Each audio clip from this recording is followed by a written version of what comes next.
අද කියලා දෙන දේ රෝගී, නිරෝගී, ලොකු කුඩා හැම දෙනාටම ගොඩාක් වැදගත්. ඔයාලා දන්නේම නැතුව ලෙඩ වෙනවා මේ දේවල් කරනවා නම්. වීඩියෝ එක බලන්න, බලලම කරන්න ඕන දේ, නොකරන්න ඕන දේ තීරණයක් ගන්න. මේ වෙනකන් ඒ වැරදි කරලා තියෙනවා නම් හදා ගන්න. ආයුර්වේදයේ එනවා දැරිය යුතු වේග සහ නොදැරිය යුතු වේග කියලා කොටස් දෙකක්. මේවා කෙනෙක්ගේ නිරෝගීකමට ඉතාම වැදගත්. දැරිය යුතු වේග කියන්නේ අපි ඒ දේවල් දරා ගන්න ඕනේ. අපේ ශරීරයෙන් පිට කරන්න හොඳ නැහැ. ඒවා පිට කළොත් අපි ලෙඩ වෙන්න පුළුවන් කියන එක. නොදැරිය යුතු වේග කියන්නේ අපි ඒ දේවල් දරාගෙන ඉන්න හොඳ නැහැ. අපේ ශරීරයෙන් පිට කරන්න ඕනේ. ඒවා පිට නොකළොත් අපි ලෙඩ වෙනවා. හරි.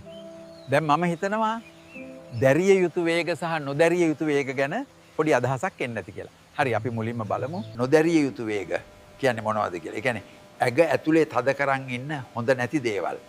ඒවා එළියට දාන්නම ඕනේ. මෙන්න ඇඟ ඇතුලේ හිර කරන් ඉන්න හොඳ නැති දේවල්. අපි එකින් එක කතා කරමු කෙටියෙන්. ඉවර වෙනකම් බලන්න ගොඩක් වැදගත් වෙයි. මේකෙත් තියෙනවා වාසි අවාසි කියලා කොටස් දෙකක්. මම මේක නම් කියලා දෙන්නේ වාසි පැත්ත අවාසි පැත්තත්. මම ස්ක්‍රීන් එකේ දානවා බලන්න. පළවෙනි එක තමයි මුත්‍ර වේගය කියන්නේ. ඒ කියන්නේ ඔයාට මුත්‍රා කරන්න ඕන කියලා මොලෙන් සිග්නල් එකක් දෙනවනේ.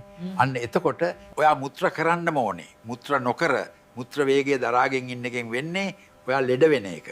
ඒක නිසා ඒ වේගය දරන්න එපා. දෙවෙනි එක තමයි පුරීෂ වේගය කියන්නේ. ඒ කියන්නේ ඔයාට මල පහ කරන්න ඕන කියලා මොලෙන් සිග්නල් එකක් දෙනවනේ. අන්න එතකොට ඔයා මල පහ කරන්නම ඕනේ. නැතුව ඒක දරාගෙන හිටියොත් මොකද වෙන්නේ? ඒ ආශ්‍රිතව හැදෙන ලෙඩ රෝග ක්‍රමයෙන් හිමීට හැදෙනවා.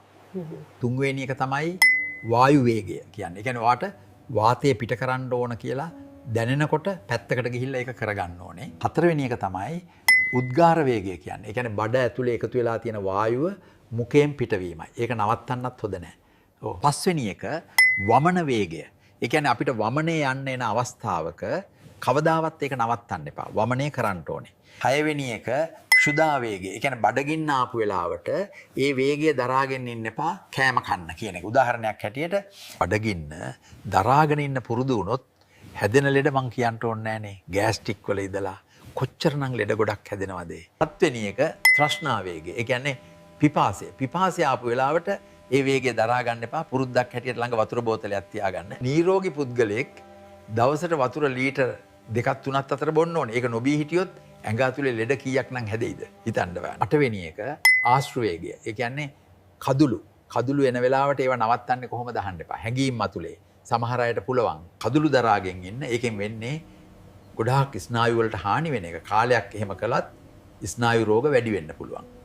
නවවෙනි එක නිද්‍රා වේගය. ඒ කියන්නේ නිරෝගී කෙනෙක්ට දිනකට නිදා ගන්න ඕන කාලයක් තියෙනවා. ඒ කාලේ නිදා ගන්න නැතුව නිදි මරනවා නම් නිදි මරන කෙනෙක් දිහා නිකන් බලන්න.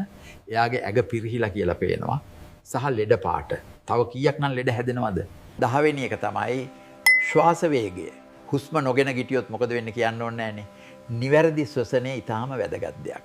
11 වෙනි එක ශුක්‍ර වේගය. ඒ කියන්නේ ලිංගික ස්‍රාවය නිසි පරිදි පිට නොකිරීම. ශ්‍රවේගය දරාගෙන ඉන්න කෙනෙක්ට ඒ ආශිතව රෝග හැදෙන්න පුළුවන්. 12 වෙනි එක ස්තන දුග්ධ වේගය. මේක නම් අදාළ වෙන්නේ මව්කිරි තියෙන කාන්තාවන්ට. පියවරු වල මව්කිරි රඳවගෙන ඉන්න හොඳ නෑ. එච්චර වෙලා මම කිව්ව නොදැරිය යුතු වේග. ඔයත් දරලා තියෙනවද?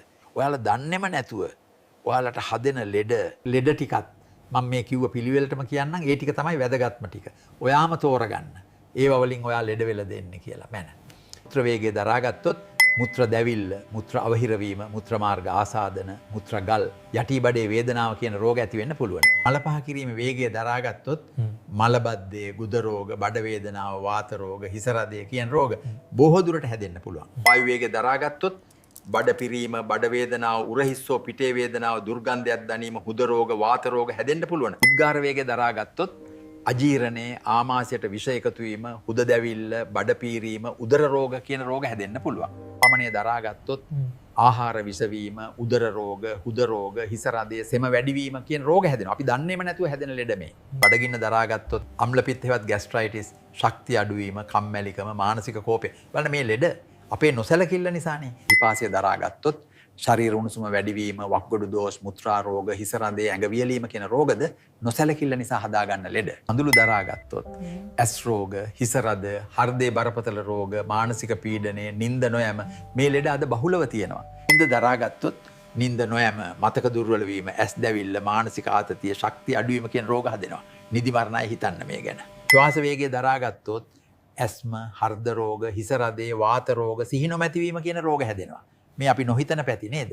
ශුක්‍ර වේගය දරාගත්තොත් ලිංගික දුර්වලතා, උෂණ කෝෂවල වේදනාව, වාත රෝග, මානසික අසහනය මේකත් අපි නොහිතන පැත්තක් නේද? හිතන දුක්ද වේගය. හෙවත් මව්කිරි දරාගත්තොත් ස්ථානික වේදනාව, ස්ථානික ගැටිති හැදීම, උණ, මව්කිරි වියලීම, ශරීර දුර්බලතාව කියන රෝග. දැන් ඔයාලා දන්නවා නොදැරිය යුතු වේග දරන්න එපා. හොඳ නෑ කියලා. එහෙම වුණොත් ලෙඩ වෙන්නේ ඔයාමයි. ඒක නිසා පරිස්සම් වෙන්න. මෙච්චර වෙලා මම ඔයාලට කිව්වේ නොදැරිය යුතු වේග සහ ඒ වගේන් ඇති වෙන රෝග. දැන් අපි බලමු දැරිය යුතු වේග මොනවද කියලා. ඒකත් ඔයාලා බලන්න ඕන ටිකක්. අපි අපේ ඇඟ අතුලෙන් පිටට දාන්න හොඳ නැති දේවල් මොනවද? අන්න ඒවට කියනවා දැරිය යුතු වේග කියලා. ඒවා දරා ගන්න ඕනේ. පිට කරන්න එපා. පිට කළොත් එතනත් ලෙඩ වෙනවා අපි. දැරිය යුතු වේග ඔයාලා හැම කෙනෙක්ම දන්නවා. බලමු දේ මොනවද කියලා. අද ඉඳන්වත් ඒවා දරා ගන්න බලන්න ඕනේ. පළවෙනි එක තමයි ක්‍රෝධ වේගය. හෙවත් කේන්තිය. කේන්තිය අපි දැරිය යුතු වේගයක්. අපේ ශරීරයෙන් එළියට දාන්න හොඳ නැහැ. එළියට දැම්මොත් මොකද වෙන්නේ? සමහර විට ගුටි කන්නත් පුළුවන්. ජීවිත හානි වෙන්නත් පුළුවන්. දැන් තේරෙනවනේ බරපතලකම. ඒක නිසා ඒක දරා ගන්න. දෙවෙනි එක තමයි ශෝක වේගය. හෙවත් අතිශය දුක. දුක දරා ගන්නට වෙනවා. දරාගත්තේ නැති වුනහම වෙන දේ මම අන්තිමට කියන්නම්කෝ. තුන්වෙනි එක තමයි බය වේගය. බය වෙනවා. මේකත් අපි දරා ගන්න ඕනේ. බය වෙලාම ඉන්න අය දැකලා තියෙනව නේද? රෝග රැසක මුල බය ගීමත්. හතරවෙනි එක තමයි ලෝභ වේගය. ඒ කියන්නේ අපි කියන්නේ ලෝභකම් කරන්න එපා කියලා. ඔව් ඒක අපි දරා ගන්න ඕනේ. කරන්න හොඳ දෙයක් නෙවෙයි. පස්වෙනි එක තමයි ඊර්ෂ්‍යා වේගය. ඊර්ෂ්‍යාව නම් ගොඩක් අය ළඟ තියෙනව නේද? ඒක එළියට දාන්න හොඳ දෙයක් නෙවෙයි. දරාගෙන ඉන්න ඕනේ. හයවෙනි එක තමයි අතිහස වේගය. ඒ කියන්නේ අධිකව hina වීම. ඕටාවට වඩා hina වෙන්නත් හොඳ නැහැ. ඇයි කියලා පස්සේ කියන්නම් මම. හත්වෙනි එක තමයි අතිරෝධන වේගය. හෙවත් අධික ඇඳීම. හැම වෙලේම අඩන්න හොඳ නැහැ. ඒක එළියට දාන්න හොඳ දෙයක් නෙවෙයි නිතරම. අටවෙනි එක තමයි අතිභාෂණය. ඒක වැඩිපුර කතා කිරීම. ඕනෑමට වඩා කතා කරන එක හොඳ දෙයක් නෙවෙයි. ඒක අපි දරාගෙන ඉන්න ඕන එකක්. ඔයාලට උදාහරණයක් කියන්නද? ඔයාලා කවුරුත් දන්න ගායකයෙක් චාමර වීරසිංහ. එතුමටත් උනේ මේක. අතිභාෂණය. ඕවනාවට වඩා කතා කිරීම. හරි. දැන් අපි බලමු දැරිය යුතු වේග දරා ගත්තාම අපිට ලැබෙන වාසි මොනවද කියලා. මේ ටිකත් අනිවාර්යෙන් බලන්න ඕනේ ඔයාලා. මේකෙත් තියෙනවා වාසි අවාසි කියලා කොටස් දෙකක්. මම මේක නම් කියලා දෙන්නේ. වාසි පැත්ත අවාසි පැත්තත් මම ස්ක්‍රීන් එකේ දානවා බලන්න. ක්‍රෝධ වේග හෙවත් කේන්තිය දරාගත්තොත් හෘද රෝග අවදානම අඩු වෙනවා. රුධිර පීඩනය සමාන්‍යව පවතිනවා.